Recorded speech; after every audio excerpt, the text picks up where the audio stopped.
Welcome back for another digital art tutorial. This is the Art Cave Lesson 2 Digital Edition.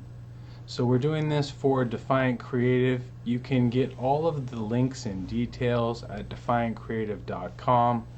We're going to be using Krita. It's a digital drawing app. You can get it on Mac, Windows, and on your tablet. So let's check it out. We're going to be making our cave art today.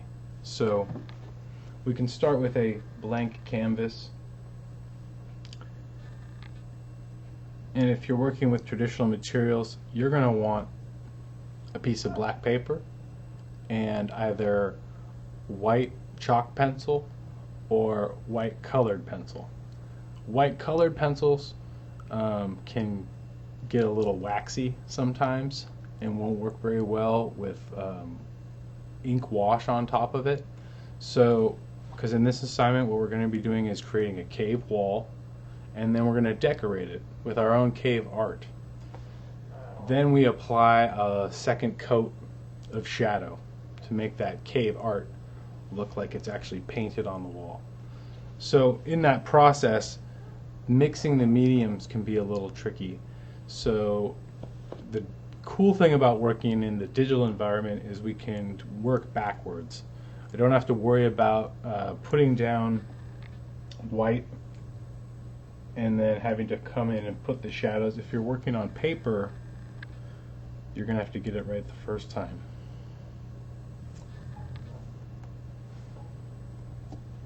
So here we are in the blackness. Got my Defiant cap and we're ready to go.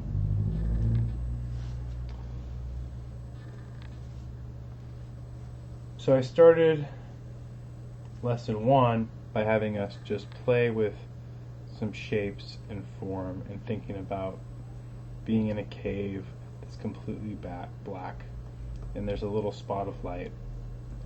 And we worked on bringing out the forms of the cave. And then because I'm working digitally, I can go ahead and I can come back in here and I can work in some more texture and shadow as I need to.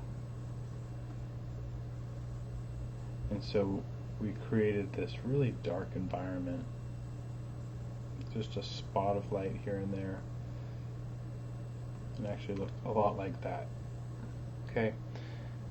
And then we went in with some finer details to get a really cool cave.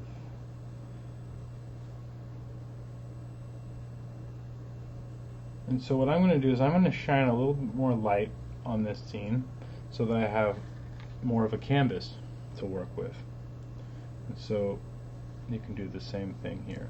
We're going to create a cave wall.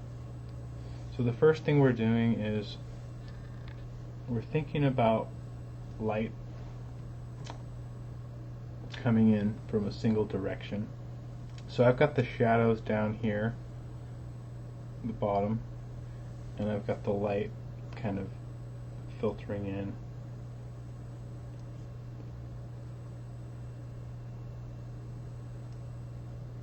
The final thing I did was put in some little highlights, and I'm doing that now so you can see that I've got a direction to my light. And I'll just keep that in mind. So as I'm playing around, this is a really great exercise because you can't go wrong. I like working with drawing stone first because it's so forgiving. It can be smooth, it can be rough, and you can keep playing with it until you get it right. So we're going to cheat and we're going to go ahead and use our big digital wand here to go ahead and just bring in a huge swath of light for our cave wall. And so really we should be starting with some sort of gray rather than white. And if I had to have a little bit of a tint to it, I think it would be a kind of orange. But I basically want a gray.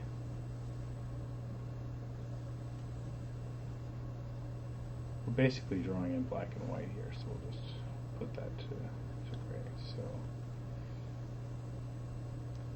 now this is just giving me this total void. I still need to start coming up with some shape here. We're basically starting fresh. We've lost our form.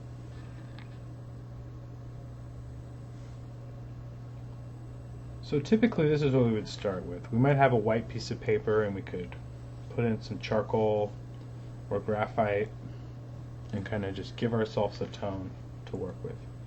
And I can do the same thing I did before. I can start by finding the light, the highlights for my cave. So this cave wall is a bit bigger.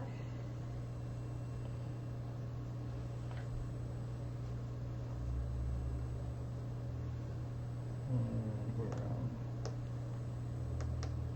pushing it with the opacity here.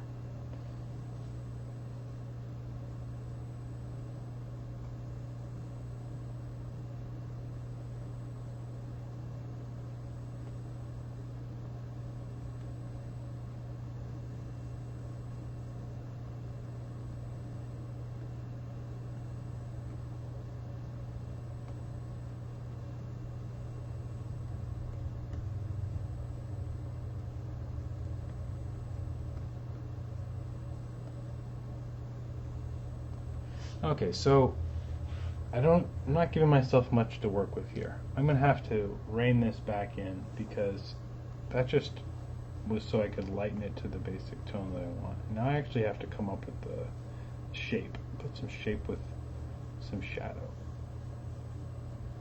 We want to keep this part kind of rough and simple. The real fun's going to be the cave art.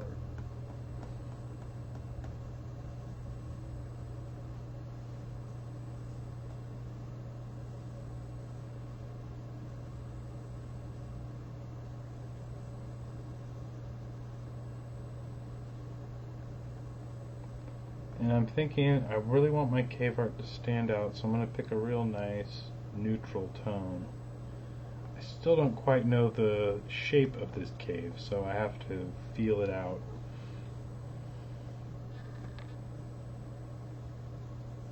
But I would say the simpler you can keep it, the better.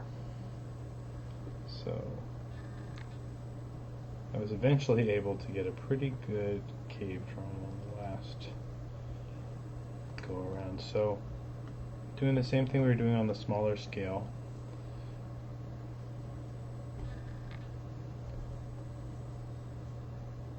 Just using my imagination to think where, if the light's coming in from the top here, where would the light be catching most?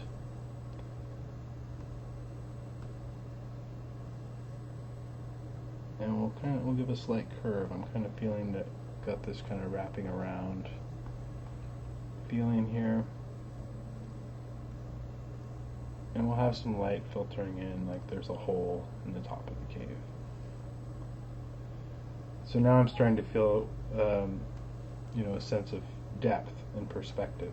So I'm starting to feel like the top of the cave, there could be a void of blackness between the top.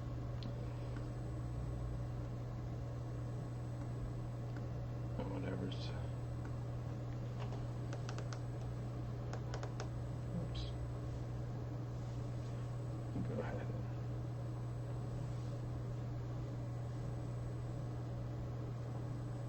Go back to thinking about the highlights of where this light really is going to be hitting the edges, the top sides of these little stones. Okay, so yeah, get the rough outline, and then start coming in and putting in your details for the shape of these stones. I'm using a really coarse brush here.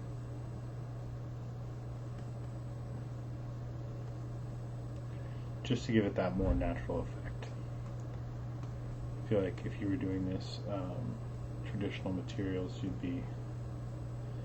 could be starting with a white piece of paper on this one.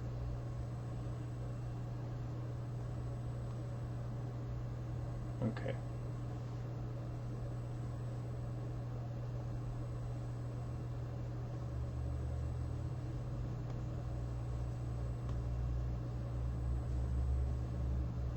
Now, when you don't have a reference and you go in from your imagination, that's why there's a lot of push and pull. And maybe you could even do better than me as far as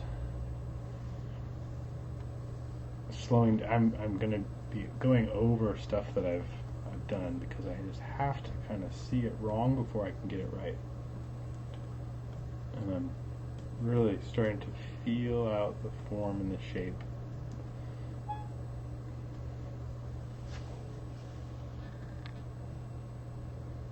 Okay.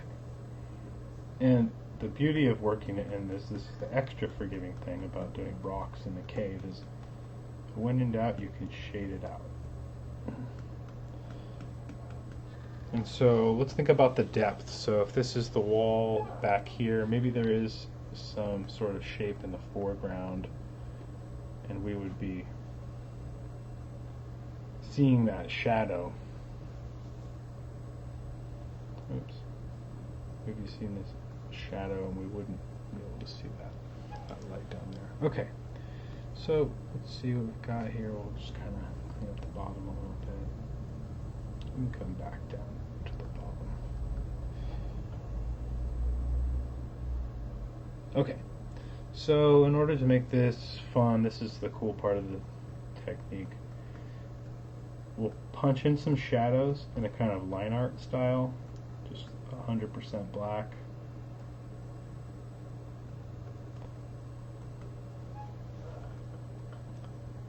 And then we can do some cool lighting effects to add a little dash of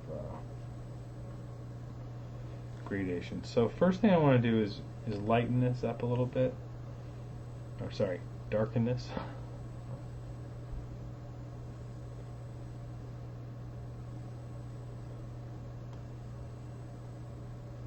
And to get the right texture, I'm using the smaller brush, so it takes a little more time. So I'm still keeping in mind where the real lips to these rock faces are.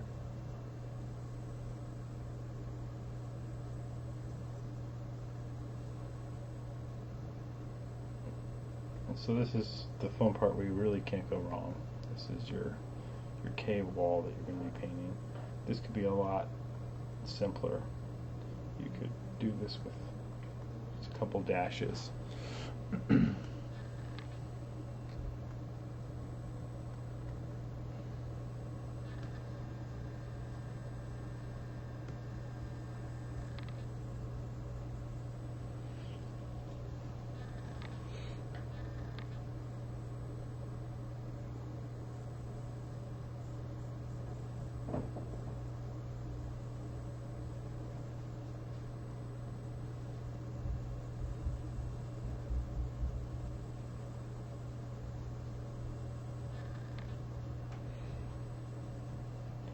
Again, the point of this exercise is to actually give yourself a good open cave wall to work on.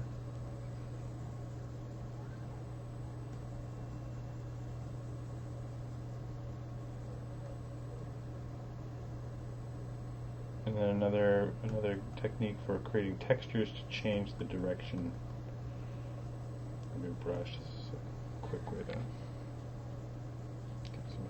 okay. Alright, I see where my highlights of this cave are. Still left myself quite a bit of work to do. But it really comes out once we punch in these shadows. Almost looks like nothing's happened here. So we'll just put in some cracks and crevices.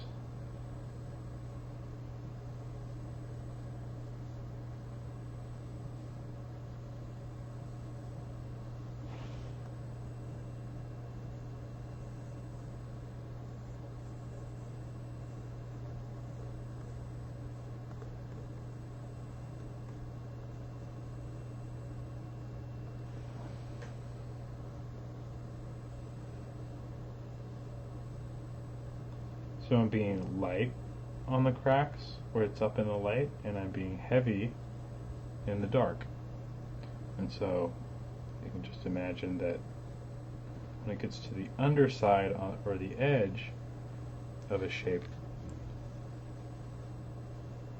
it's going to be casting a bit of a shadow. Doing that one, it's okay.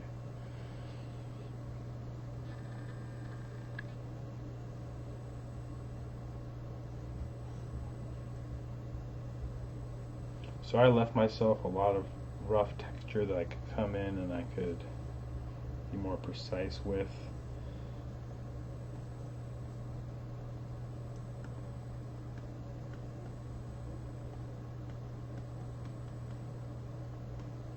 Fun part of painting in the cave is you get to leave things in the mystery and they'll slowly take form.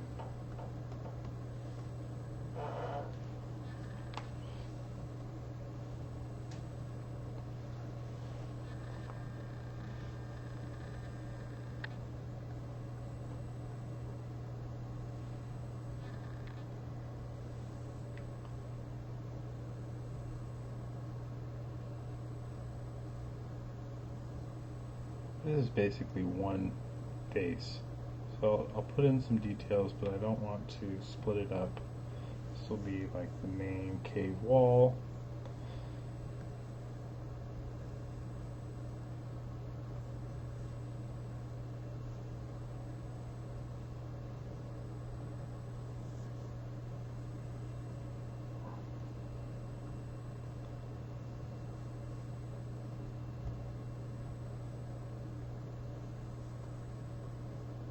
Oops. Yep, Krita. That's this free software. So you can't see the brushes that I'm using here, but I'm using, I don't think it really matters what painting program you're using or exactly what brush set you're using. Right now I'm using kind of just like a fine brush. Okay, I am going to leave more to the mystery. Let's just kind of wrap this phase a little early here so I can show you the next step. So once you have some good texture and some good form, I can tell what the shape of this cave is.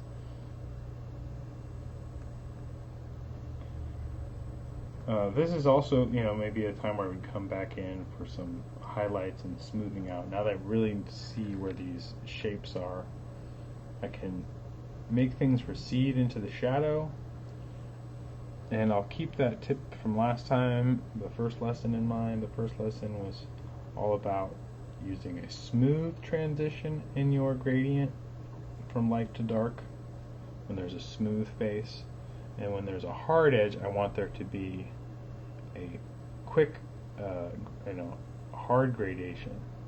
It should go from light to dark very quickly.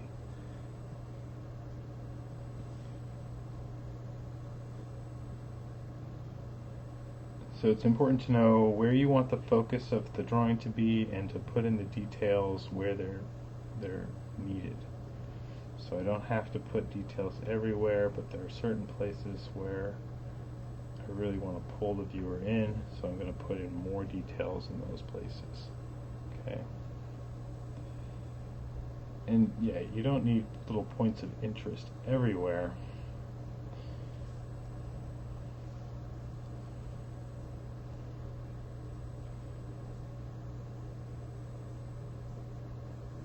Okay. So what I would do is I would probably spend a little time below opacity, kind of bringing out some more of the light, of the places where the light would really be catching. Bring in some more depth, and to do this part very carefully, and you really just have to feel it. Kind of really define the form. Anything that seems vague, where it needs to be a little more defined. And so I let my sloppiness create the shape of the cave. That's the other part about this lesson, Alex. So in here where it's darker, I'm going to get some more effect from these light edges. We can think about, multiple light sources at times, or there's a direct cast shadow coming down from the upper rock. So part of the light that I'm doing is the shape, but the other is the shadow that might be cast from another object. So that's how I can create this illusion of depth here. And that looks pretty cool, so we can try that in other places. We can go back and put in some cast shadows. These are shadows that are falling from one rock to the other. I'll put in some of that.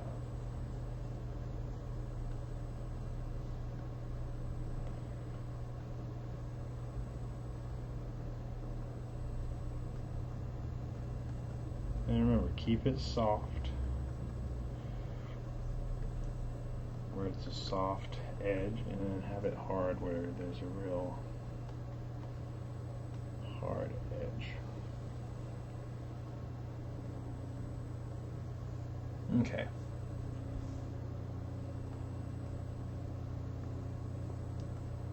Work out any spots that just don't quite feel right.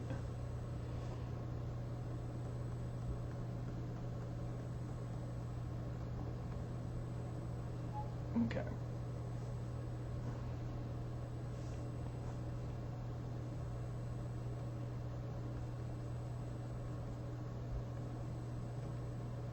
Really forgiving subject. So I think this is a great place for us to start here.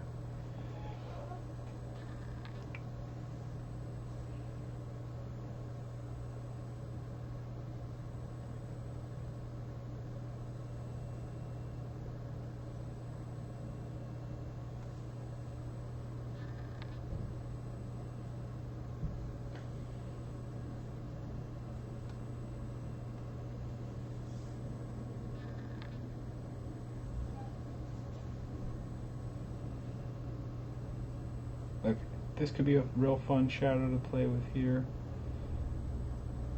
And just to be kind of more of an illustrator here, I can actually align in some of the shadow, so it looks like I planned it to be there all along.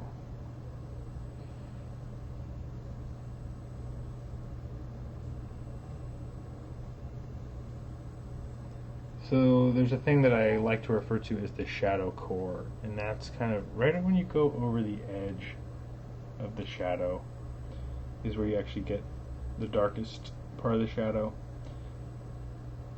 and the most details. So if something's smooth, this is a nice smooth edge here, but if I have a rough edge, the details, those little bumps and imperfections, are going to be catching light in interesting ways right on the edge. So that's a cool technique. You'll see a lot of your favorite comic book artists use this technique. What are those little dots and dashes for? It's the texture that you find around the edge of the shadow, where just like it's getting darker, those little edges are catching more of the hard shadow.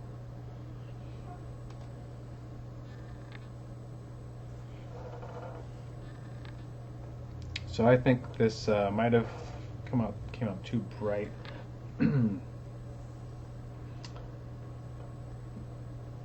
So I'll use my digital trick here. I can go over to my airbrush here and I can speed things up. Oops, I gotta get those shortcuts fixed. Okay. So just to kind of make my work easier, I'm gonna just shade everything in a little bit. And then I'll need to come in with my brush again.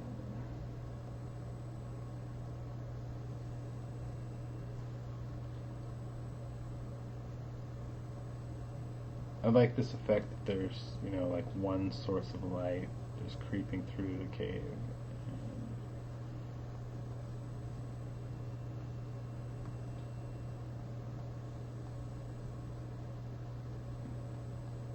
I guess it feels a little more natural.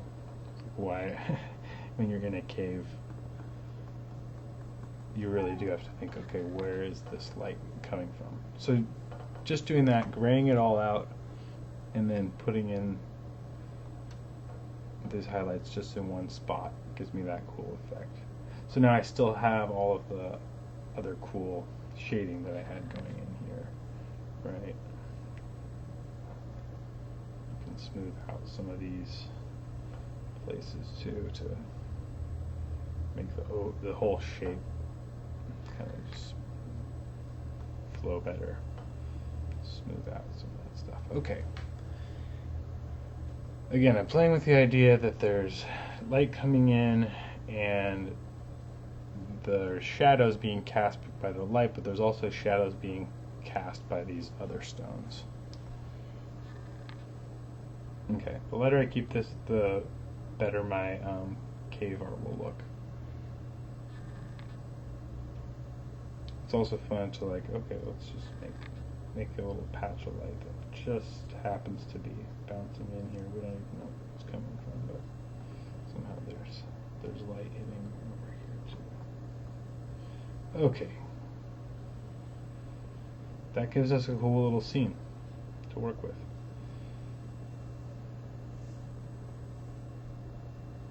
And I'm using the bigger brush just to make my life easier.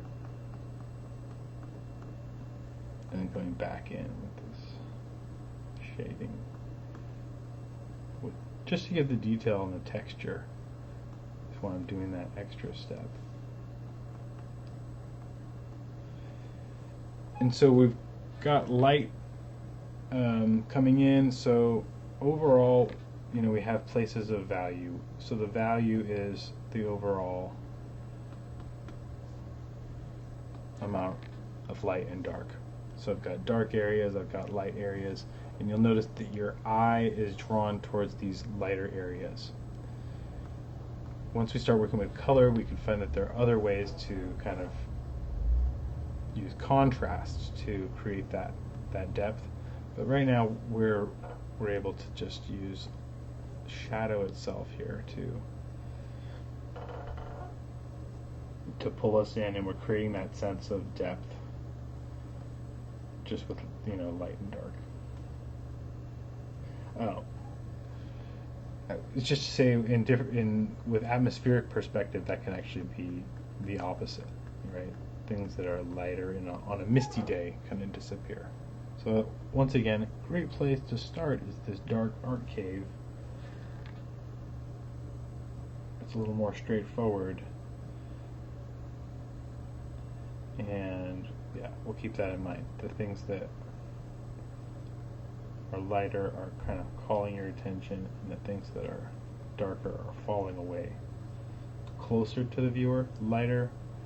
Farther away from the viewer, darker.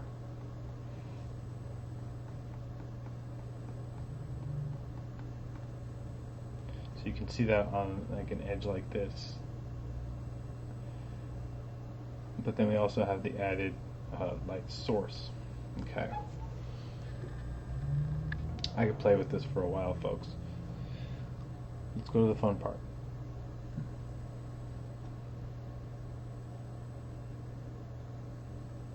So I'm going to go ahead and I'm going to pick my whitest of whites, and I'm going to go ahead and